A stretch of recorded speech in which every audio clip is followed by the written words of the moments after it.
siamo arrivati alla fine di questo lungo viaggio. Kreia ci attende nel nucleo di Malachor 5. Nell'ultima puntata abbiamo sconfitto Lord Sion e riflettuto un secondo sulle implicazioni di questo scontro. Tra l'altro volevo riflettere con voi sul fatto che Kreia, Sion e Nihilus formavano un'alleanza, inizialmente quello che è definito il triumvirato oscuro. Darthraia, betrayal, tradimento; Sion, peccato; Nihilus, il nulla. Sono tre facce della stessa medaglia. Kreia è stata il maestro sia di Sion sia di Nihilus. Kreia ha insegnato tutto quello che poteva ai suoi due studenti, ma in realtà sono tre aspetti della stessa personalità. Kreia, Traia, betrayal, il tradimento, quindi Kreia che volta le spalle all'ordine dei Jedi e diventa una signora dei Sith e tiene la galassia nel suo pugno, addestra Revan e Revan in realtà diventa l'essere più potente della galassia. Nihilus, il desiderio di annichilimento, di distruggere la forza, di liberare l'uomo da questo gioco di schiavitù. Sion, il peccato, l'ultimo tradimento. At last you have arrived. Is Malachor as you remember? Indeed. Perhaps it is merely your perceptions of me that have changed. It is strange that you believe Malachor has not. But it has always been timeless to you, this place, and words have always been inadequate for the horrors that took place here. I never destroyed Atris. She had destroyed herself. I merely stripped away the illusion and brought her truth. Her teachings could not be allowed to continue, and like Malachor, she was part of your past, unresolved. She needed to be something you could confront and defeat one last time. It was part of your training, part of what was needed to make you complete. And there must always be a Darth Treya. The galaxy needs its betrayers, especially in the times to come. She loved you, you know, as one loves a champion. You were all that she could not be. Yes, it is all that is left unsaid upon which tragedies are built. More echoes traveling through the Force. It is said that the Force has a will. It has a destiny for us all. I wield it, but it uses us all, and that is abhorrent to me, because I hate the Force. I hate that it seems to have a will, that it would control us to achieve some measure of balance when countless lives are lost. But in you, I see the potential to see the Force die, to turn away from its will, and that is what pleases me. You are beautiful to me, Exile. A dead spot in the Force, an emptiness in which its will might be denied. I use it as I would use a poison, and in the hopes of understanding it, I will learn the way to kill it. But perhaps these are the excuses of an old woman who has grown to rely on a thing she despises.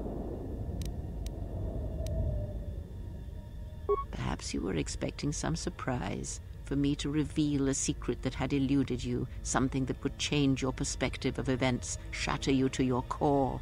There is no great revelation, no great secret. There is only you. No, there were not.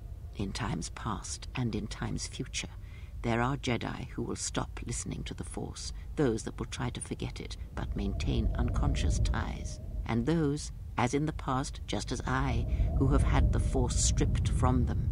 But no Jedi ever made the choice you did, to sever ties so completely, so utterly, that it leaves a wound in the Force. It was a mistake to try to make you feel it again, I see that now.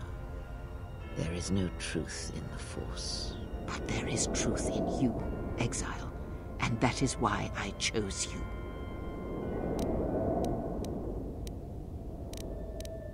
More talk of machines and threats. If you would end Malachor, then do it. But it will not be a victory for you. And of course you must be willing to die, to kill us all, and your friends. You may hold Malachor in your grasp, but I hold the answers to your past and future in mine. Would you destroy us both before learning them? If so, then do it, for you have already failed me.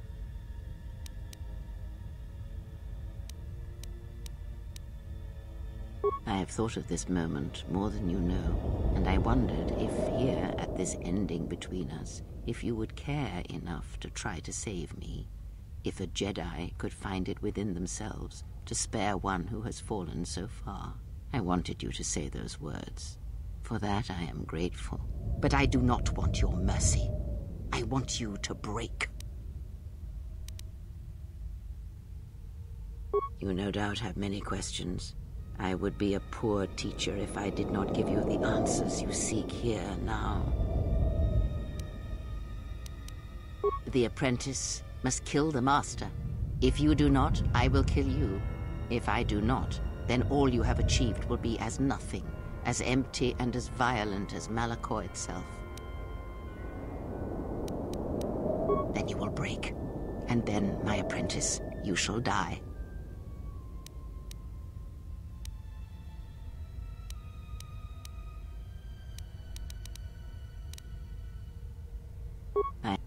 I want it, but I do not want.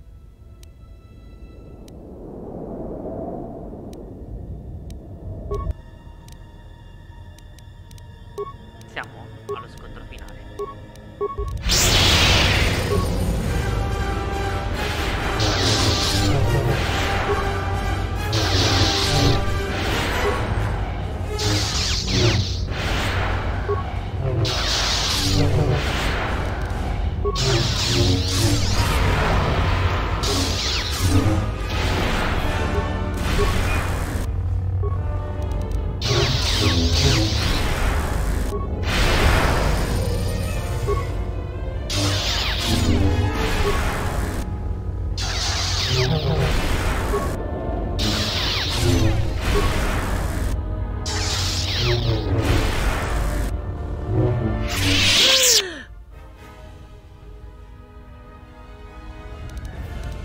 If you do not kill me, I shall end you. Strike me down. End this.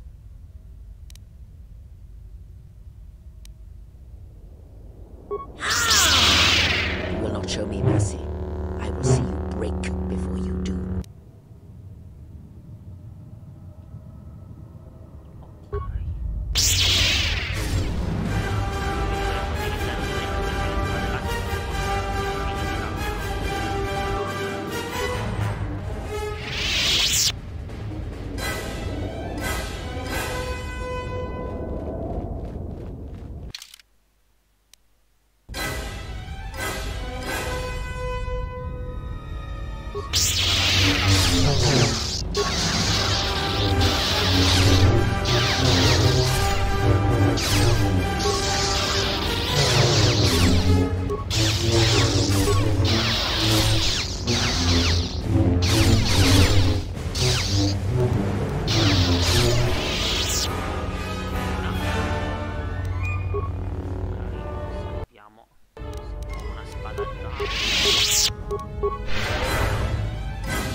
Sono tante e vi assicuro che questo è molto complicato se fatto ovviamente come deve, invece così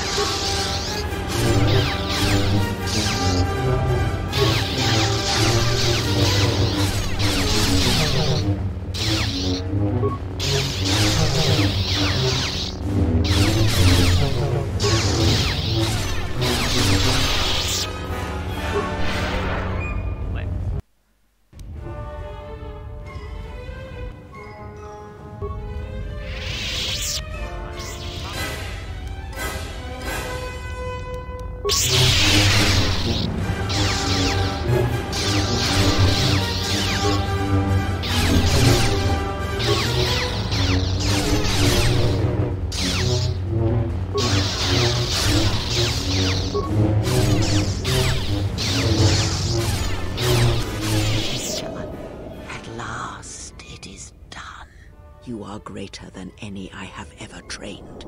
By killing me here, you have rewarded me more than you can possibly know. Save me? You already have. It is enough what you have done, from now into the future. Many things do I see as I gaze here from the heart of Malachor. This place channels such energies. If it matters to you at this last moment, I shall look into the future and tell you of what I see. It is my last gift to you, from one exile to another. You travel with them for so long, yet you do not know them still. Feel them through the Force, feel what they feel, hear their thoughts and know them as I fought to know you. They were the lost Jedi, you know, the true Jedi upon which the future will be built. They simply needed a leader and a teacher. She will stop hunting life and instead live it. She was not born to be a predator, despite her true father and the life she led within the shadow of Nar Shaddaa. She will miss you and think of you often, you who awakened her to what life is. She will live, but only for a time. Her death will occur in many years' time on a forgotten planet, saving the lives of others. But it will be her choice, and she will have no regrets. Many battles does that one have left in him, as Revan intended. A general needs an army as he needs those he trusts. And Canderous is a loyal beast, no matter how much he is broken upon Revan's will. But you know this. They will die a death that will last millennia, until all that remains is their code, their history, and in the end, the shell of their armor upon the shell of a man too easily slain by Jedi. The blinded one shall return to her home world, and as she looked upon you, she shall look upon the surface of that world, and perhaps at last see what she was meant to see. After that, I do not know. I do know that you must leave her behind. Where you are destined, you must not take anyone you love. It was Revan's choice as well. If she leaves this place, she will leave battle behind her, in no small part due to your influence. She will take Atris's role as historian and teach others of the Jedi exile who gave up the Force and became stronger for it. Atten is, as always, the fool, and the Force watches out for one such as him, I feel, as it does for the old such as I. I would have killed the galaxy to preserve you. I would have let the galaxy die. You are more rare than you know, and what you have taught yourself must not be allowed to die. You are not a Jedi, not truly, and it is for that I love you. Their paths are unknown to me, even the small one who waits for you outside this place. I sense it has one last journey for you. You must go where Revan did, into the unknown regions, where the Sith, the true Sith, wait in the dark for the great war that comes. It is because he remembered what lay buried here, this place, its teachings. It paved the way to Korriban, you know, the remnants here. And because Malachor, like Korriban, is on the fringes of the ancient Sith Empire, where the Sith wait for us in the dark. Have we? You thought that the corrupted remnants of the Republic, the machines spawned by technology that Revan led into battle, were the Sith? You are wrong. The Sith is a belief, and its empire, the true Sith Empire, rules elsewhere. And Revan knew that the true war is not against the Republic. It waits for us beyond the Outer Rim, and he has gone to fight it in his own way. And he left the Ebon Hawk and all its machines behind, for he knew he would not need them. And like you, He knew he must leave all loves behind as well, no matter how deeply one cares for them. Because such attachments are not the way of the Jedi, and they would only bring doom to them both in the dark places where he now walks. It would have helped had he made her understand, but she was always strong-willed, that one, and did not understand war as Revan did. L'amante di Revan. Because I did not know where he had gone. If he had asked, would I have gone? I do not know. But he will need warriors, Sith and Jedi, any who can be sent after him into the depths of space, for any who know the way. Perhaps you shall go there with him and do battle at the end of all things. Instead, I remained here, and now show others the way. The Republic will fall, as it always has, a fall that will take millennia. Under the care of the herds of Ithor, the surface of Telos will bloom again, and its golden fields shall again harbor scientists and thinkers. And complacent and peaceful, it shall forget the time that Saul Karath orbited it and brought fire to its skies. But it shall be a home world again to others who will stretch out across the galaxy and bring life. Dantooine shall survive. The community you saved shall be the foundation upon which Dantooine shall be habitable again. They shall drive back the Raiders, the Mandalorians, and all that strike at the Outer Rim. The Republic shall again establish their presence there and shield it with its forces. And Dantooine shall heal, be safe, and its skies free. The ruins of the Academy shall remain. Nar Shaddaa shall persist as it always has, but there will be a heart to the world where there was nothing before. Where once the lost and disposed were trapped there, now they will struggle and grow. From despair shall come hope. Queen Talia shall have a long reign. Much good will come of it. She will, as she has, rule wisely and well. Onderon shall remain in the Republic, and the world shall prosper, though its people shall, over time, lose their customs in the ocean of the Republic and become the people of Onderon no longer. Korriban shall be as it always was, a graveyard for the darkest of the Sith Lords, still whispering within their tombs. It shall always be a source of evil, spawning threats throughout the millennia. It, like Malachor, brushes the edges of the Empire that waits in the dark. And like Malachor, the Sith have forgotten it. For a time, they will remember. Revan knew this. You feel them, they...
a cui ho dedicato moltissimo tempo, registrato male, con la voce che si sente male, problemi di audio, sessioni di gameplay rifatte per intero, eppure ogni volta per me è sempre un'emozione e sono sicuro che questa non sarà la mia ultima volta nel mondo di Knights of the Old Republic 2. Io non so che cosa dire, sono commosso perché finalmente ho fatto tutto quello che avrei dovuto fare, facendo per l'ultima volta volta la stessa identica run che ho fatto la prima volta, perché ho fatto le stesse identiche scelte della prima volta che ci ho giocato, e questa pure quindi era fine, un racconto circolare che è iniziato nel passato.